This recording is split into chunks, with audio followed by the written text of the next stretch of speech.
Selamat datang kembali dalam perkuliahan Matematika Keuangan. Hari ini kita akan memasuki subbab 10.2. Pada subbab sebelumnya, kita telah belajar mengenai modified duration yang merupakan sebuah ukuran untuk mengetahui perubahan harga bond terhadap perubahan yield rate. Dalam subbab ini, kita akan belajar mengenai ukuran yang baru, yaitu convexity. Nah, secara matematis, convexity itu adalah ukuran untuk mengetahui seberapa melengkung kurva bond terhadap yield rate. Ini yield rate, ini harga bondnya, bond price. Ya. Dalam subbab sebelumnya kita tahu bahwa kurvanya itu turun ya. Ketika yield rate-nya naik, bond price-nya itu turun, dan turunnya itu adalah sebenarnya melengkung, ya. Tidak garis lurus. Nah, dengan kata lain, tadi kita sudah berdiskusi bahwa convexity adalah ukuran untuk mengetahui seberapa melengkung. Berarti semakin besar nilai convexity, maka kurva bond terhadap yield rate itu akan semakin melengkung. Nah, di dalam bagian pertama dari subbab ini, kita akan belajar menentukan harga dari sebuah bond jika ada perubahan yield rate dengan memanfaatkan nilai dari modified duration. Dan kemudian bagian kedua dari subbab ini, kita akan berdiskusi bagaimana convexity berperan dalam proses tersebut. Dan kemudian di bagian akhir dari subbab ini dan juga di subbab 10.3, kita akan mengetahui atau berdiskusi mengenai peran sesungguhnya dari convexity. Mari kita kembali menggunakan contoh yang sama seperti pada contoh-contoh sebelumnya. Jadi kita punya portfolio dan portfolio kita itu terdiri dari 3 bond sebagai berikut. Ya, ada bond 1 dengan 3 tahun, bond 2 dengan 5 tahun, dan bond 3 dengan 10 tahun. Nah, semua bond ini dijual at par, atau berarti kita belinya tuh at par, atau dengan kata lain, yield rate-nya saat ini ya adalah 4%, sama seperti coupon rate-nya. Meskipun saat ini bond-bond ini dijual at par, tapi kita harus siap jika yield rate-nya itu yield rate pasar berubah sewaktu-waktu ya. Kita harus punya strategi yang tepat untuk menghadapi hal tersebut, dan oleh karena itu kita akan memprediksi, mengestimasi nilai dari bond itu ketika yield rate-nya itu berubah dengan memanfaatkan modified duration yang kita sudah dapatkan. Nah, misalkan kita sudah diberikan informasi duration dari setiap bond tersebut ya. Nah, jadi macro duration dari bond ini sudah diberikan, dan dengan menggunakan macro duration kita bisa menghitung modified duration-nya ya. Nah, kita bisa menggunakan atau bisa menghitung modified duration itu dengan menggunakan formula yang kita sudah pelajari di subbab sebelumnya, yaitu adalah modified duration adalah macro duration dibagi 1 plus I, di mana I itu adalah effective rate-nya, interest rate. Nah, kemudian sebenarnya ada cara lain dalam menghitung mod D ya. Itu adalah dengan menggunakan definisi dari modified duration, yaitu adalah minus dari present value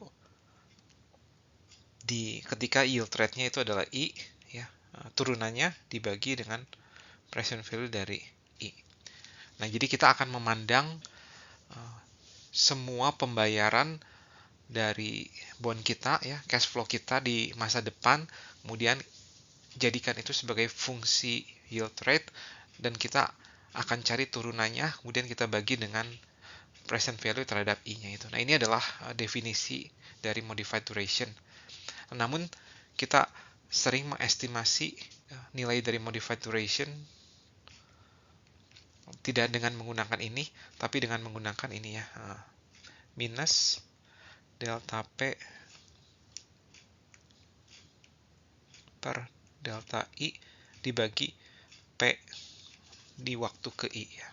Nah, inilah yang sering kita pakai, itu dengan menggunakan metode yang pertama di subbab sebelumnya ya, ini dengan menggunakan turunan numerik ya.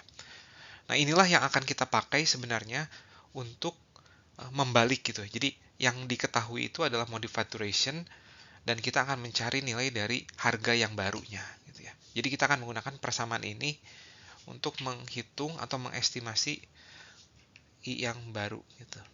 Nah, ini tuh berapa?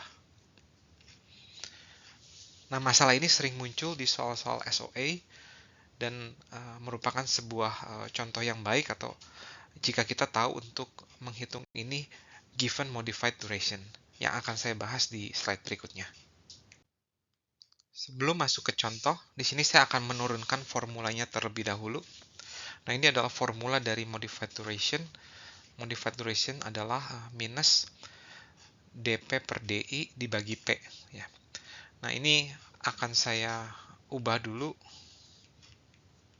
menjadi ini ya, delta P per delta I dibagi P di waktu ke I. Atau yang bagian bawah itu adalah sebenarnya itu harga ya gitu. Jadi, nah sekarang kita akan mencari modified duration-nya itu sudah diketahui, yang kita mau cari itu harga yang barunya gitu. Nah, jadi ini P di yield rate ke I dikali dengan modified duration ini sama dengan delta P dibagi delta I, yang sisi kanannya itu adalah ini ya, minus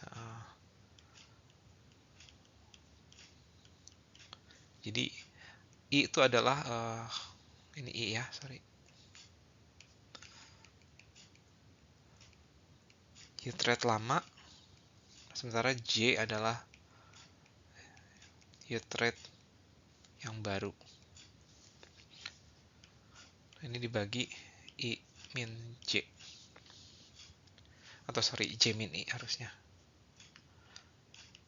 Nah, kita akan memanfaatkan ini untuk mencari PJ itu sama dengan berapa. Nah, jadi PJ dikurangin PI, kita akan dapatkan itu sama dengan minus J min I dikali PI dikali modified duration yang sudah kita ketahui nilainya, sehingga PJ itu adalah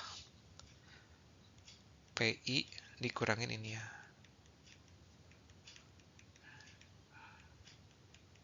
Nah, PI-nya bisa kita keluarkan dan kita dapatkan PJ itu sama dengan PI dikali 1 min dikali modified duration. Nah, ini adalah formula yang bisa kita pakai untuk menghitung harga dari bond kita jika yield rate-nya itu berubah. Walaupun formula ini hanyalah estimasi, tapi sudah cukup akurat. Berikut adalah contoh yang harus kita kerjakan. Nah, kita ingin mengetahui harga dari bond yang pertama ketika yield rate-nya itu berubah dari 4% ke 5%. Nah, sebelumnya kita sudah ketahui ya bahwa I-nya itu sebelumnya nominal yield rate-nya itu adalah 4%. Nah, sekarang berubah menjadi 5%. Dan kita pun sudah mengetahui bahwa modified duration-nya itu adalah 2,75. Ya, ini sudah kita dapatkan informasi ini, dan P di waktu ke I itu harga bond kita ketika yield rate-nya itu masih 4% itu adalah 1000. Nah, kita bisa menggunakan formula yang tadi ya. Jadi PJ itu adalah PI 1 dikurangin dikali modified duration. Nah, ini kita bisa substitusikan 1000 dikali 1 dikurangin J kurang I itu 1%, berarti ini 0,01. Kemudian modified duration-nya itu kita langsung masukkan apa adanya ya, gitu, 2,75. Dan jika kita hitung, nilai ini tuh adalah 972,5. Nah, ini semoga perhitungan ini cukup jelas. Harusnya sudah sangat jelas ini. Ketika yield rate-nya naik, maka kan bond kita itu dijual at discount ya, maka harganya akan berkurang. Nah, ini adalah lagi-lagi ini adalah estimate price ya. Untuk mencari exact price-nya ya kita harus hitung secara manual dengan menggunakan formula dari bond ya tentunya.